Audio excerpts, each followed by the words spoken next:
Hi guys, welcome back to The Social Tune, and today we take a look at the latest album from As It Is, OK. Right now, I don't think that I'm okay.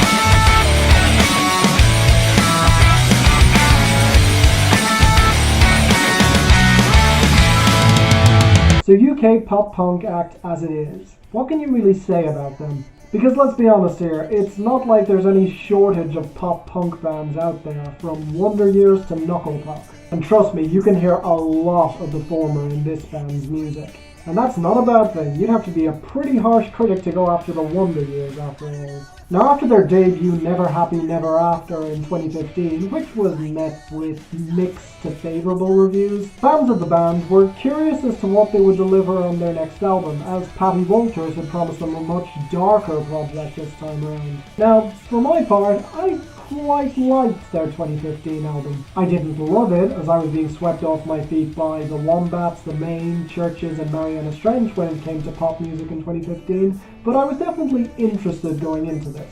What I got was, well, see, here's the thing. In terms of sound, this isn't dark in the least, with a lot of major keys, catchy hooks, and bright instrumentation. And as for the lyrics, they're a little darker, but not by that much, and I'm definitely getting some melodrama from this album. Still, I have to say I enjoyed this, and it's a damn solid sophomore effort. So let's start this off with the production.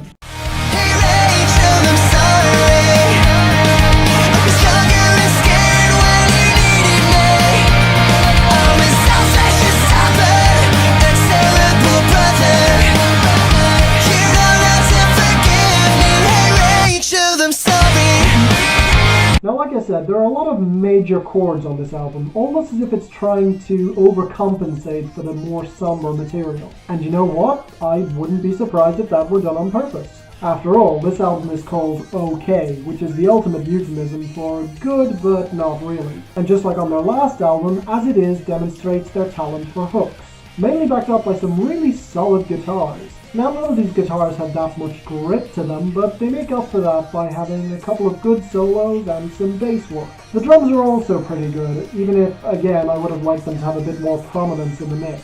And on certain tracks, they do strike that balance extremely well, like on the title track Pretty Little Distance and Patchwork Love. And speaking of that song, it does have a few minor keys, which is a nice change on this album. Which brings me to my only real nitpick with the production, namely that a lot of these songs tend to run together. The tones on Patchwork Love and Curtain Call are especially similar, and considering those songs are placed right next to each other in the track list, it's really jarring. On the other hand, I really appreciated the minor tones on Austen, even if that song is a little bit short. Other than that, I really didn't like the melodramatic moments on this album, like the overproduction on songs like No Way Out, and especially Soak. But still, I liked a lot of the production here, especially the most stripped back song on this album, Still Remembering. Nice job there, guys. But while we're on that subject, what about the guys on the album? my world's still burning. I can't escape, I feel it killing me. No way out. You'll never get. Honestly, this is where I have the least to say. Our vocalists Patty Walters and Ben Langford-Biss are both solid and they harmonise very well together. Okay, in terms of other pop punk singers, they're not fantastic, but they're definitely very solid and they definitely have some range. My only complaint is their emotional range. They're great at portraying nostalgia or wistfulness or even sarcasm, anything that feels genuine. But whenever they try to force the drama instead of letting the words speak for themselves, they sound pretty silly, or at least Patty Walters does. But still, you could certainly do worse. Like I said, not much to complain about. Which brings us to the mixed bag that is the lyrics.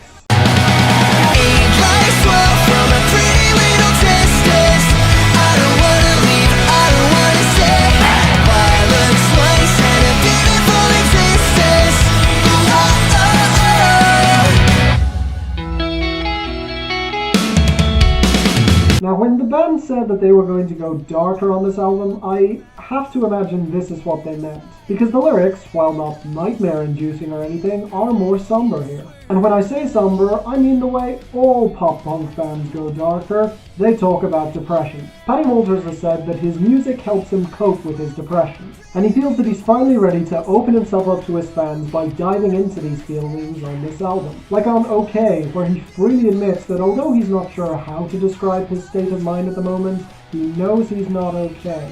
And I have to admit, I appreciate that honesty. Do you know how many bands would say that they used to suffer from depression, but that they, the fans, helped them overcome it? It's been done before, and whether it's true or not, if it isn't true, that takes a lot to admit.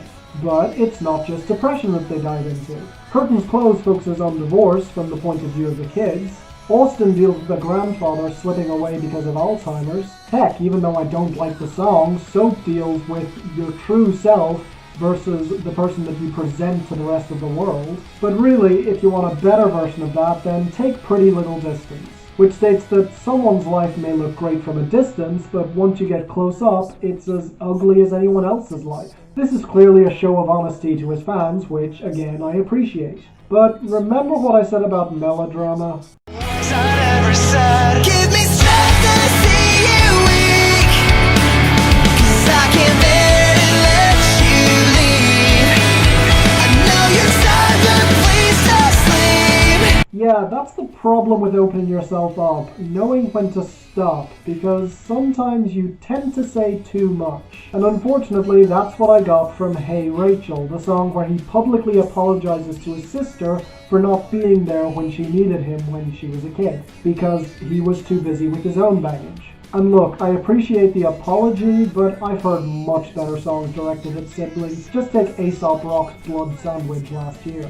And while I like the sentiment on Patchwork Love, where this girl he's with no longer loves him and he tells her she should just leave him, as he doesn't want her wasting her time with him if she doesn't love him, it feels too easy. Call me a cynic all you want, but he lets her go way too easily. Nobody's that nice. I almost fully appreciate it Until I Return, which is directed at the band members' significant others and thanking them for grounding them. For a band to openly declare they have partners, especially one which has a predominantly female fan base, that's a very nice gesture. However, on the chorus they say that they're losing control and that they need them.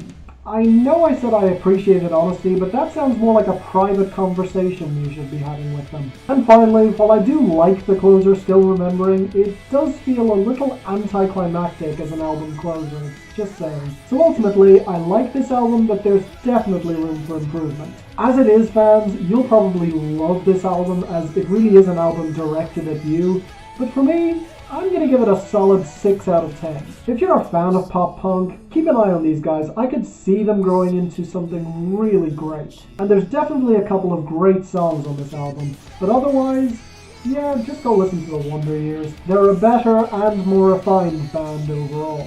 So thank you guys for watching. If there are any other albums coming out in the next month or so, then please post them in the comments or tweet them at me so I can listen to them and possibly review them. You'll find a link to my Twitter in the description. Please feel free to follow me. Please subscribe so you don't miss a thing. And until the next time, I'm Finn, and this is The Social Tunes, signing off.